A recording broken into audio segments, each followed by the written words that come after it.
Hello, good morning guys. જુઓ આજે શિયાળાની સવારનું મસ્ત ગુલાબી વાતાવરણ. તમને કેવું લાગ્યું? સવારમાં વહેલા ઉઠીને ફટાફટ મેં ફ્રીજ સાફ કર્યું.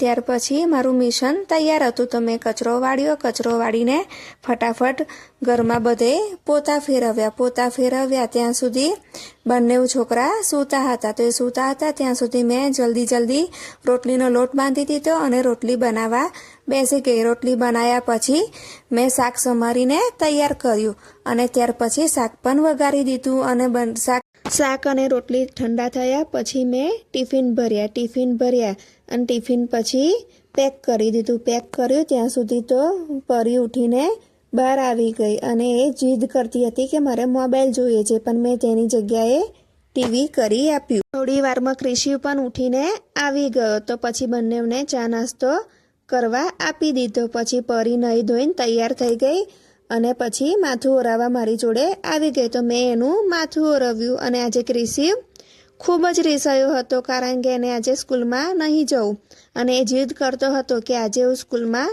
નહીં જ જવું. મેં એને જેમ તેમ સમજાવ્યો અને પછી તૈયાર કર્યો અને થોડી વાર થઈ તો પછી મેં એ લોકોને ફ્રૂટ ખાવા આપ્યું. ફ્રૂટ ખાધું અને ફરી એ લોકોએ નાસ્તો કરી લીધો. નાસ્તો કર્યા પછી સ્કૂલનો સમય થઈ ગયો તો મેં મારો રથ કાઢ્યો અને હું, ક્રિશિવ અને પરી અમે ત્રણે નીકળી ગયા સ્કૂલ તરફ જવા માટે. સ્કૂલમાં જતા રસ્તામાં ખૂબ જ મસ્તી કરી અને મસ્તી કરતા સ્કૂલ આવી ગઈ. જુઓ પરીની સ્કૂલનો ગેટ પણ આવી ગયો અને આજે પરી કહેવા માંડી કે મમ્મી તું મને ક્લાસમાં મૂકવા આવજે. તો હું એની સાથે એના ક્લાસરૂમ બાજુમાં ગઈ અને એને મૂકીને પછી હું ક્રિશિવને મૂકવા ગઈ. તો ક્રિશિવ આજે ખૂબ જ રીસાઈ ગયો હતો અને ક્રિશિવ કહે કે મારે આજે સ્કૂલમાં નહીં જ જવું, ગમે તે થાય પણ હું સ્કૂલે નહીં જવું. પછી મેં એને બહુ પ્રેમથી સમજાવ્યો અને સ્કૂલમાં મૂક્યા. એને સ્કૂલમાં મૂકીને પછી હું ઘરે આવી ગઈ કારણ કે આજે હું જમવામાં એકલી જ હતી અને બાળકો પણ નહોતા.